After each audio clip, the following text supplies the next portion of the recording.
Assalamualaikum warahmatullahi wabarakatuh. Saya Muhammad Anwar dengan NIM akhir 072. Di video kali ini saya akan mereview hasil dari webinar tentang Supply Chain Day 2025 dengan, dengan tema yaitu isu-isu terkini dalam rantai pasok. Di sini terdapat tiga pembicara. Untuk yang pertama itu ada Profesor Insinyur I. Nyoman Pujawan, M.Eng, PhD, CP. Dengan materi yang dibawakan yaitu Sustainable Supply Chain Management Toward a Greener Future. Nah, Sustainable Supply Chain sendiri merupakan sistem pengelolaan rantai pasok yang tidak hanya mengejar efisiensi biaya, kecepatan, dan juga keuntungan, tetapi juga mempertimbangkan dampak jangka panjang terhadap lingkungan, masyarakat, dan keberlanjutan bisnis. Nah, di sini kan menyangkut juga dengan keberlanjutan bisnis yang di mana itu sangat berkaitan erat juga dengan SDGs atau Sustainable Development Goals. Nah, di Sustainable Development Goals ini berkaitan dengan tiga tiga triple bottom line atau tiga pilar yang dimana di dalam itu ada environmental atau lingkungan, sosial dan juga ekonomi. Nah, pilar ekonomi ini merupakan eh, pentingnya menjaga kinerja bisnis yang efisien, stabil, dan juga menguntungkan dalam jangka panjang agar perusahaan mampu bertahan dan berkembang. Sementara pada pilar sosial, yaitu berfokus pada kesejahteraan manusia yang terlibat dalam rantai pasok, termasuk keselamatan kerja, keadilan, etika bisnis, serta kontribusi terhadap masyarakatnya. Dan yang terakhir pada pilar lingkungan, menitik beratkan pada perlindungan alam melalui pengurangan emisi, pengelolaan limbah, efisiensi sumber daya, serta penggunaan bahan dan energi ramah lingkungan. Nah, ketiga pilar ini tuh harus berjalan seimbang untuk mewujudkan sistem rantai pasok yang berkelanjutan dan juga bertanggung jawab.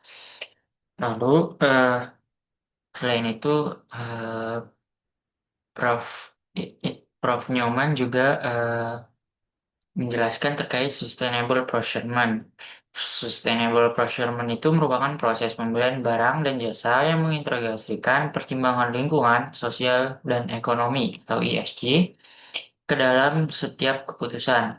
Nah, tidak hanya fokus pada harga dan kualitas, tapi untuk menciptakan dampak positif jangka panjang bagi perusahaan, masyarakat, dan planet serta selaras dengan prinsip pembangunan berkelanjutan.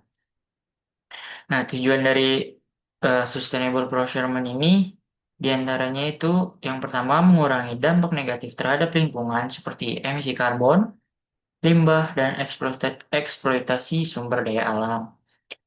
Lalu yang kedua ada meningkatkan tanggung jawab sosial dengan memastikan pemasok mematuhi standar ketenagakerjaan, keselamatan kerja, dan juga hak asasi manusia.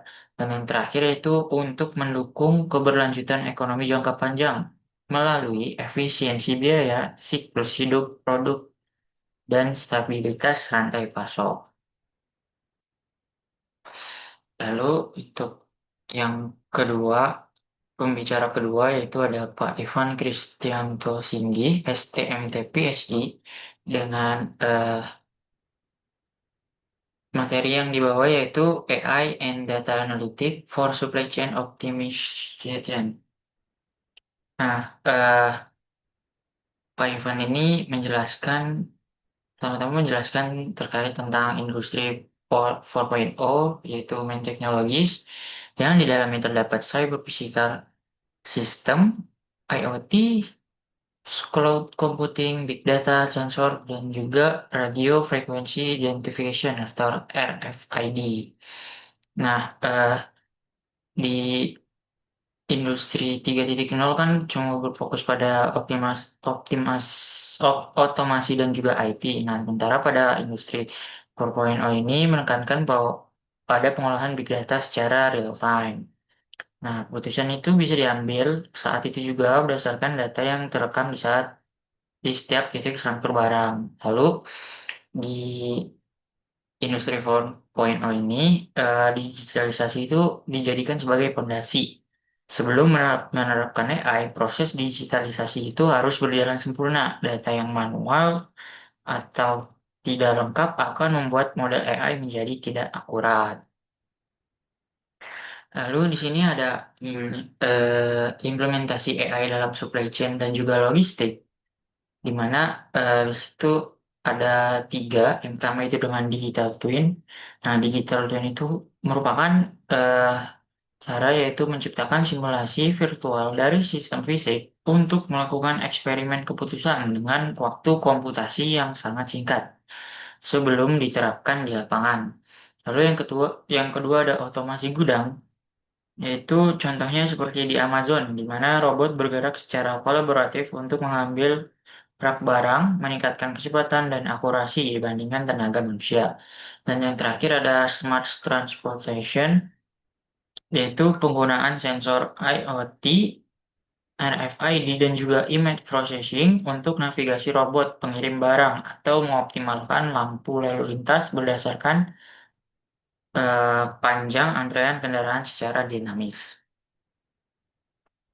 Selanjutnya itu beliau juga menjelaskan tiga metode dasar machine learning. Yang pertama eh, ada regresi, yaitu metode ini digunakan ketika hasil yang ingin kita prediksi itu berupa angka kontinu atau nilai numerik. Sementara untuk yang kedua itu ada metode klasifikasi, yaitu model mempelajari ciri-ciri dari data masa lalu untuk memisahkan data baru ke dalam kelompok yang sudah ditentukan. Dan yang terakhir itu ada segmentasi, yaitu metode ini merupakan yang paling unik karena si AI ini tidak diberitahu mana yang benar dan juga salah. Nah, AI itu akan bekerja sendiri untuk mencari kemiripan antar datanya. Lalu di sini juga beliau menjelaskan terkait integrasi AI dengan Operation Research, yang dimana dengan kecepatan komputasi dan adaptasi cuaca serta dinamika, AI dapat digunakan untuk belajar dari hasil optimasi sebelumnya, sehingga pengambilan keputusan rute yang kompleks bisa dilakukan dalam waktu kurang dari 1 detik, sehingga bisa mencapai efisiensi waktu 99%. Nah, AI ini juga membantu masukkan variabel yang sulit dihitung secara matematis kaku seperti kondisi cuaca ataupun kemacetan mendadak ke dalam model rutinnya. Lalu yang terakhir itu ada pembicaranya, yaitu Bu Paulina Kusariningsih, STEMSC, PhD. Dengan materi yang dibawakan yaitu Supply and Frequency Capacity Installation in Pharmaceutical Distribution Network. Nah, Bu Paulina di sini menjelaskan terkait permasalahan yang sering terjadi di distribusi farmasi. Nah, di distribusi farmasi ini memiliki karakteristik yang kompleks dan juga berisiko tinggi karena produk yang didistribusikan itu berkaitan langsung dengan keselamatan pasien. Beberapa permasalahan utama yang sering muncul, di antaranya itu ketidakpastian permintaan, yaitu kadang permintaan obatnya itu sangat fluktuatif dan sulit diprediksi karena dipengaruhi oleh wabah penyakit, musim ataupun kondisi kesehatan masyarakat. Lalu yang kedua ada keterbatasan kapasitas fasilitas. Dan yang ketiga itu pengaturan frekuensi pengiriman yang tidak optimal. Serta yang terakhir adalah tuntutan kualitas dan juga regulasi yang sangat ketat.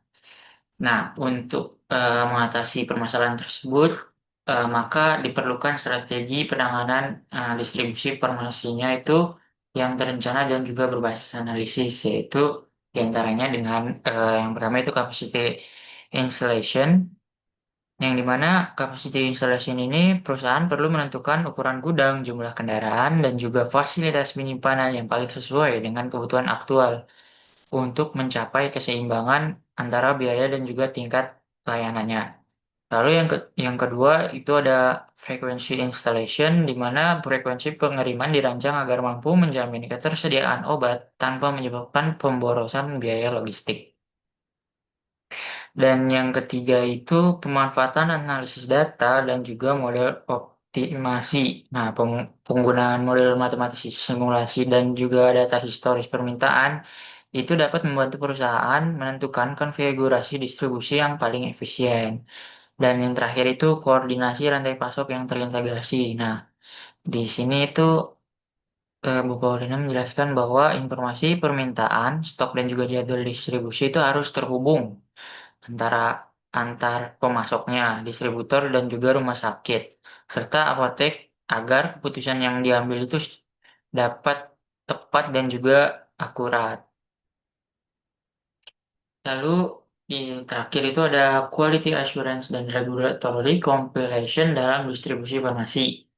Nah, dalam sistem distribusi farmasi ini, keberhasilan rantai pasoknya itu bukan hanya diukur dari kecepatan dan juga biaya, tapi juga dari jaminan mutu produk dan juga kepatuhan terhadap regulasi.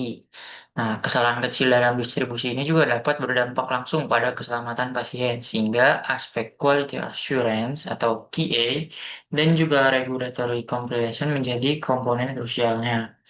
Nah, aspek QA ini bertujuan untuk memastikan bahwa obat itu tetap aman, efektif, dan juga layak konsumsi sejak diproduksi sampai ke eh, pasiennya.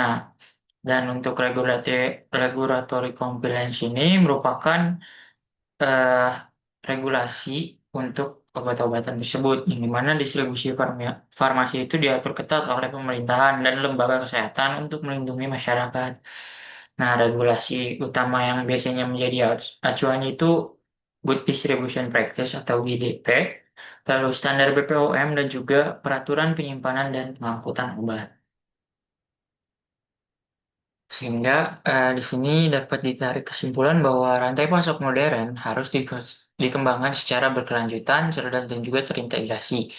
Pendekatan sustainable supply chain mendorong perusahaan untuk tidak hanya mengejar efisiensi biaya, tetapi juga memperhatikan dampak lingkungan dan juga sosial melalui sustainable procurement.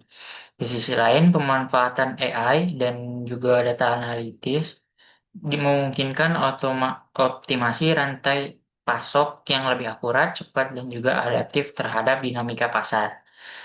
Terus, khusus pada sektor farmasi, keberhasilan distribusi sangat ditentukan oleh perencanaan kapasitas dan juga frekuensi pengiriman yang optimal, serta didukung oleh sistem quality assurance dan juga kepatuhan terhadap regulasi untuk menjamin keselamatan pasiennya. Nah, dengan mengintegrasikan keberlanjutan teknologi dan juga desain sistem distribusi yang tepat, maka rantai pasok masa depan mampu menciptakan kinerja yang efisien, andal, dan juga berkelanjutan. Mungkin sekian review dari webinar Supply Chain Day 2025. Kurang lebihnya mohon maaf. Wassalamualaikum warahmatullahi wabarakatuh.